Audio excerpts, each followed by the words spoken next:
Yang pertama saya berikan apresiasi ya kepada rekan-rekan Forum Pemuda Peduli Masyarakat Adat Papua Tengah, karena dari kurang lebih 40 isu yang diusulkan itu kita juga di sini fungsi kita adalah fungsi pengawasan. Jadi poin-poin ini intinya bahwa mereka minta supaya kita bisa akomodir itu dalam bentuk perda-perda.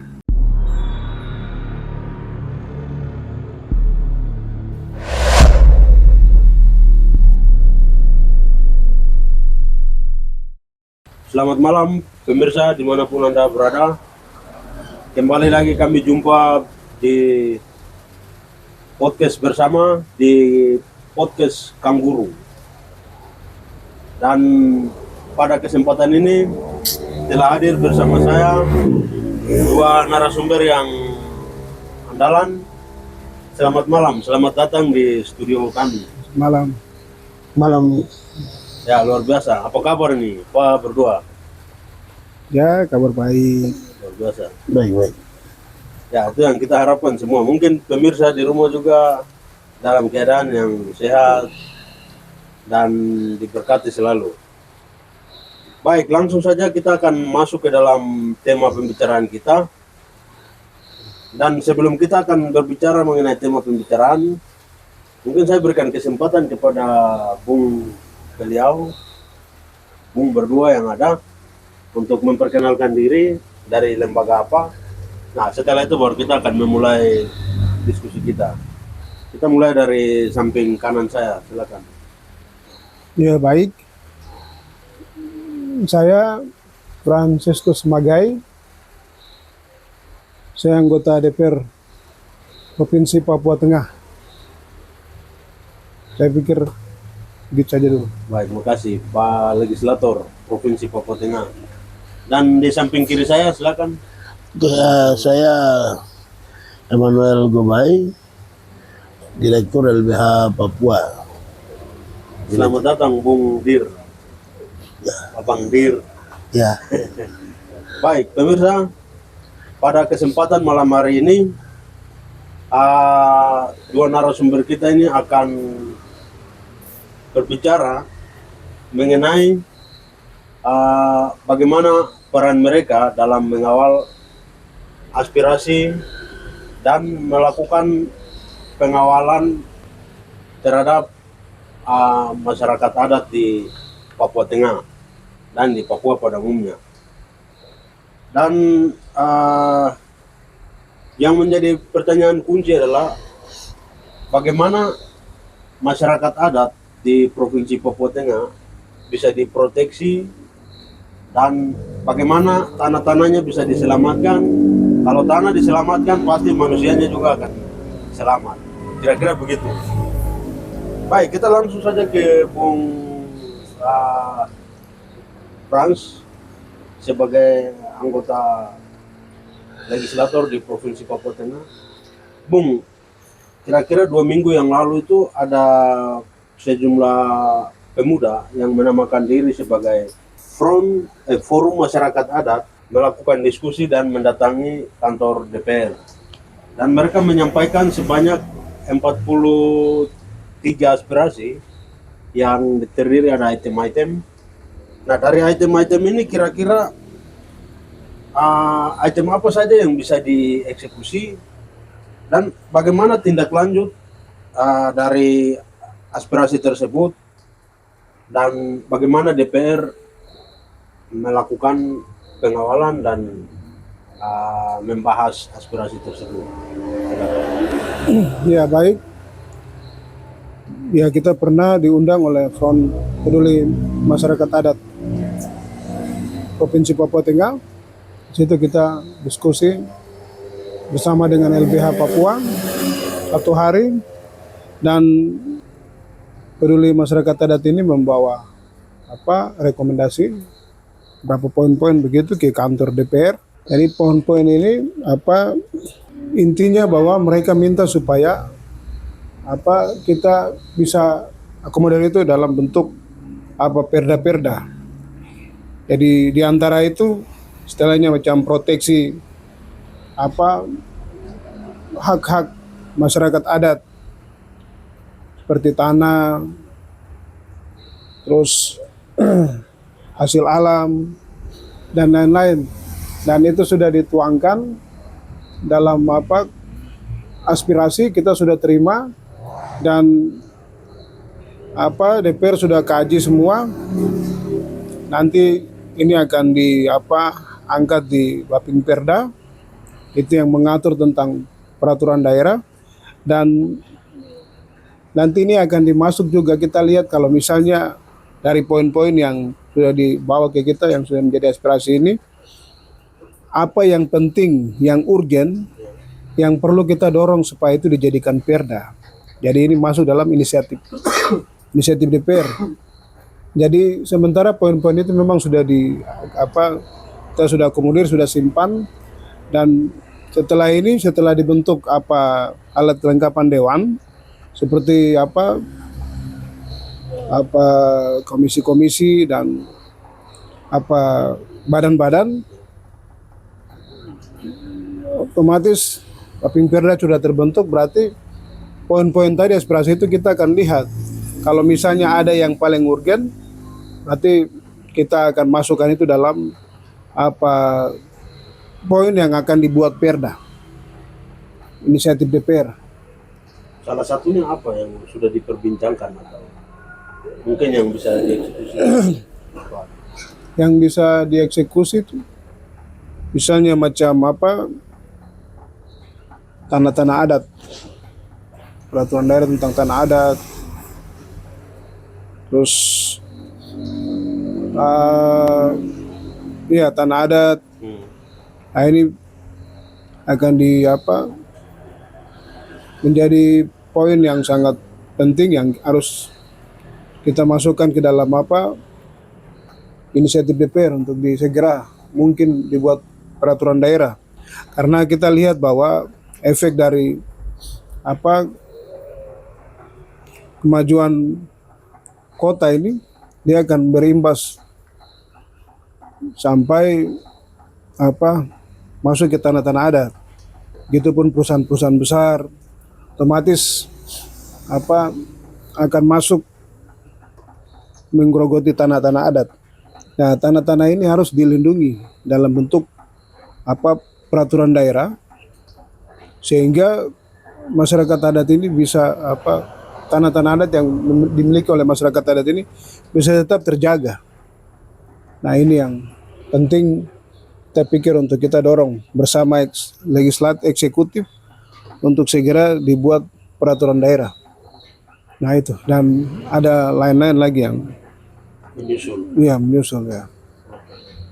Baik, itu penjelasan dari Pak Dewan terkait dengan aspirasi yang disampaikan oleh mahasiswa yang tergabung dalam forum peduli masyarakat adat di Papua Tengah. Nah, sekarang kita ke Pak Direktur LBH Papua. Ini dari pantauan Lembaga Bantuan Hukum Papua, apa saja yang menjadi potensi ancaman bagi masyarakat adat untuk diselamatkan? Tadi sudah diungkapkan selain tanah adat. Nah, kira-kira apa lagi yang perlu dibicarakan dan didiskusikan di tingkatan legislatif dan pemerintah? Silakan. Oke, baik. Terima kasih. Yang pertama saya berikan apresiasi ya kepada rekan-rekan Forum Pemuda Peduli Masyarakat Adat Papua Tengah, karena dari kurang lebih 40 isu yang diusulkan itu mayoritas berkaitan dengan hak masyarakat adat, ya, baik masyarakat adat dalam konteks hak ekonomi sosial budaya maupun juga hak sipil dan politik. Dan tadi sudah disampaikan salah satunya tanah. Tapi kalau kemudian kita lihat lebih jauh dari fakta yang ada hari ini, kita tahu bersama bahwa Nabire dan juga beberapa tempat ya di sekitaran Nabire itu menjadi tempat yang paling ramai dijumpai kasus pengambilan kayu. Kami sampai saat ini belum mengetahui apakah kayu-kayu yang diambil itu diambil secara legal apa ilegal. Begitu. Ya sebagai contoh PT Jati Dharma Indah, dia punya wilayah yang sangat luas. Kalau tidak salah itu dari perbatasan Waropen sampai dengan perbatasan Wasyur. Bagian atas hampir semua itu diambil. Bahkan kalau kita lihat di yang hari ini menjadi perusahaan sawit ya, PT Nabire Baru, itu kan menggunakan bekas lahan dari PT Jati Dharma Indah. Artinya perusahaan sawit itu sekarang beroperasi di atas lahan yang sudah digunduli oleh PT Jati Dharma Indah. Itu artinya banyak kayu yang sudah diambil. Itu perusahaan besar. Sementara kita juga tahu banyak kan kayu-kayu yang kemudian keluar dari dari beberapa pelabuhan-pelabuhan yang ada di sekitaran sini. Nah itu perlu diatur berkaitan dengan kayu itu. Apakah kayu itu ada di atas wilayah adat milik masyarakat adat di situ atau tidak begitu? Kalau seandainya ada di atas situ, bagaimana dengan masyarakat adat? Berkaitan dengan mereka mendapatkan apa dari itu? Atau kira-kira seperti apakah ada pembahasan dengan masyarakat adat itu? Nah, itu saya pikir harus dibahas berkaitan dengan kayu. Selain itu, kita juga tahu bahwa di pesisir ya, wilayah pesisir itu kan dalam konteks undang-undang pengolahan wilayah pesisir dan pulau-pulau terluar itu kan juga mengakui hak masyarakat adat.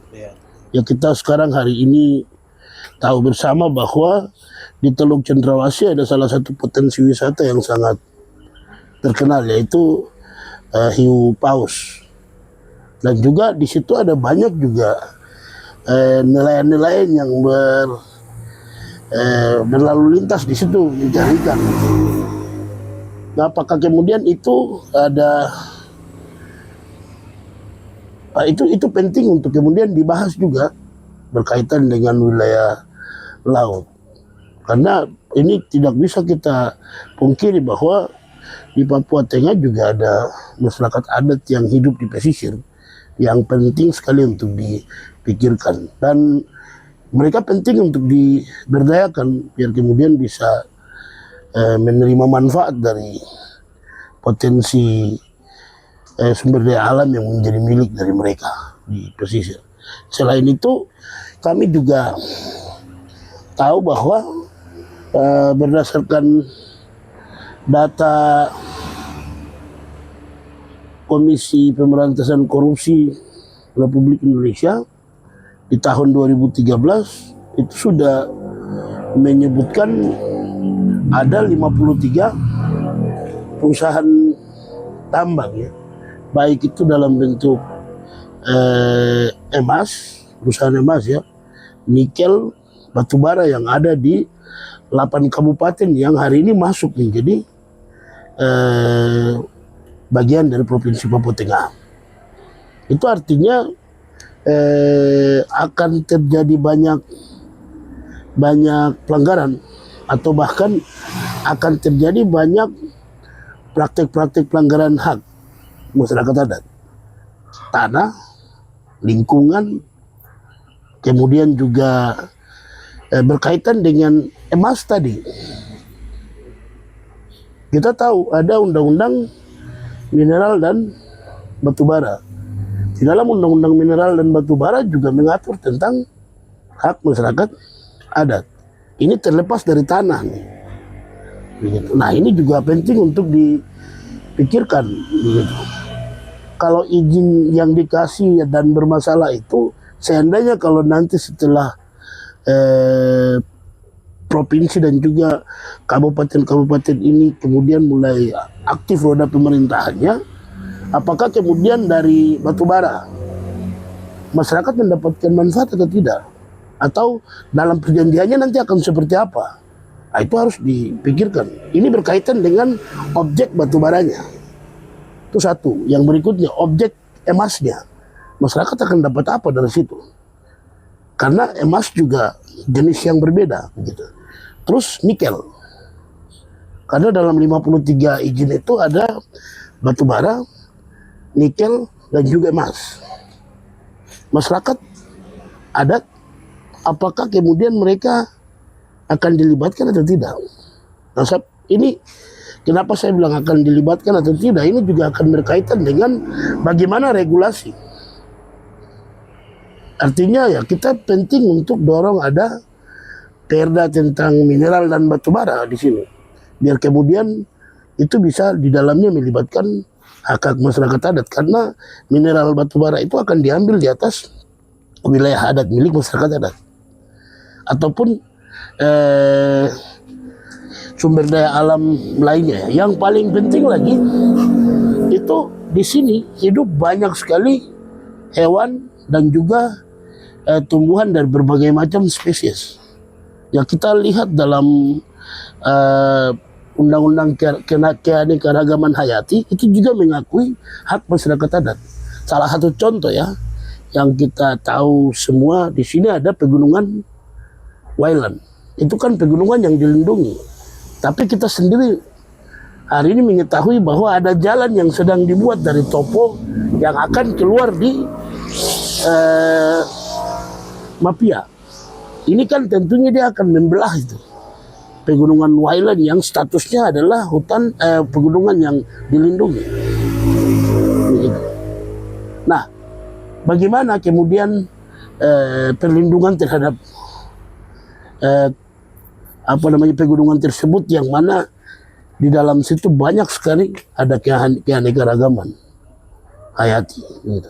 Itu kemudian yang paling jauh lagi kita tahu bahwa di Freeport contoh itu ada salju yang katanya saljunya makin menipis. Juga ada Taman Lawrence yang katanya sekarang mulai masuk ada minyak dan gas di sana yang kemudian dari blok Warim menjadi blok Ajimuga 1, Ajimuga 2. Ini semua menjadi tugas dari teman-teman DPR untuk bisa melihat bagaimana kemudian bisa mengatur regulasi sampai ke sedetail itu. Saya pikir kenapa harus sampai ke detail itu, karena kalau kita hanya mengatur tanah saja, berarti kan nanti emasnya tinggal diambil saja tuh, dan masyarakat tidak akan dapat manfaat dari emas itu. Terus minyak dan gas akan diambil begitu saja tanpa ada manfaat dari yang akan dinikmati oleh masyarakat. Kayu pun demikian. Jadi harapan saya itu regulasi yang dibuat baik di tingkatan provinsi sampai dengan kabupaten kota itu dipecahkan. Tanah sendiri, air sendiri, emas sendiri, mineral dan batubara sendiri, minyak dan gas sendiri, keanekaragaman hayati sendiri, pulau-pulau dan laut sendiri, agar di dalam situ memasukkan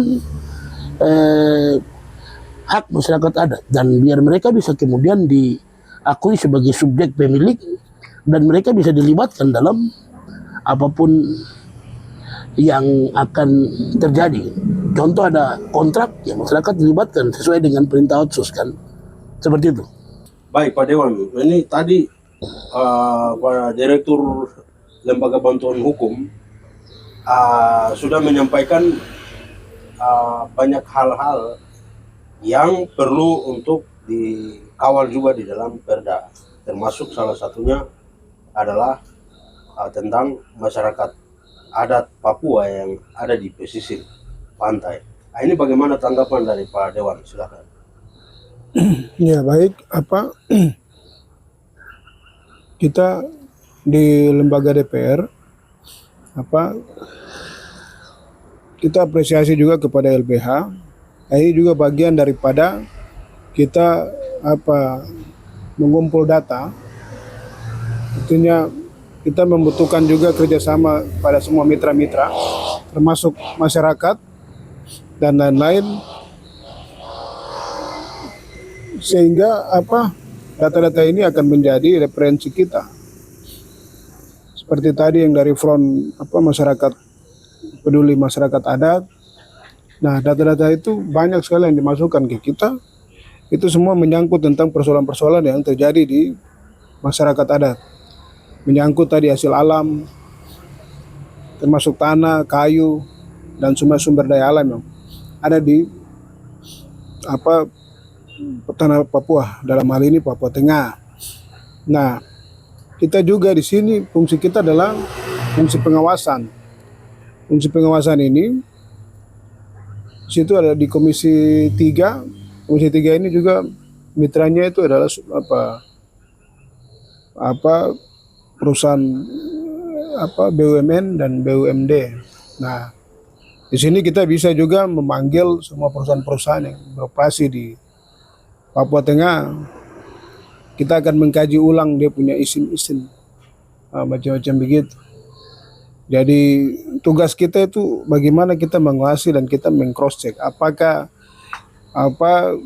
dia beroperasi di tanah Papua, khususnya di Papua Tengah, dia punya sumbangsi kepada masyarakat adat itu seperti apa. Nah, bagian-bagian ini bisa kita cross check. Terus apakah sejauh ini dia punya surat izin itu apakah sudah sesuai atau tidak, macam begitu. Kan ada juga yang mungkin surat izinnya bisa dikatakan ilegal atau melanggar hukum, misalnya melanggar aspek lingkungan atau aspek kemanusiaan yang lain-lain. Nah, ini kan perlu di cross check semua, karena kita lihat bahwa persoalan-persoalan perusahaan-perusahaan yang beroperasi di Papua Tengah ini sudah dari lama. Nah, sampai sekarang setelah mungkin teman-teman dari LBH dan lain-lain mengadakan advokasi, baru barang ini terbuka melalui data-data. Jadi lembaga DPR juga sudah menyiapkan poin-poin yang tadi saya bilang, bukan saja tanah adat, tapi kita ini kan semua anggota DPR ini datang dari dapil masing-masing. Jadi kita sudah turun, kita sudah menyerap aspirasi. Aspirasi ini sama saja tadi persoalan yang Pak Ketua LBH bilang bahwa terjadi persoalan-persoalan di daerahnya dengan masuknya perusahaan-perusahaan dan lain-lain. Nah, jelas teman-teman DPR kan dari 8 kabupaten, 8 dapil ini, otomatis persoalan-persoalannya juga kita temukan semua. Dari nanti setelah ini, tadi saya bilang setelah alat kelengkapan dewan ini disahkan, otomatis nanti persoalan-persoalan ini akan kita ungkap semua. Dari ini akan menjadi poin-poin yang dibuat, kita akan masukkan ke dalam peraturan daerah. Dan kita juga kita mengucapkan terima kasih kepada LBH juga sudah buka data. Ini menjadi kita punya, tadi saya bilang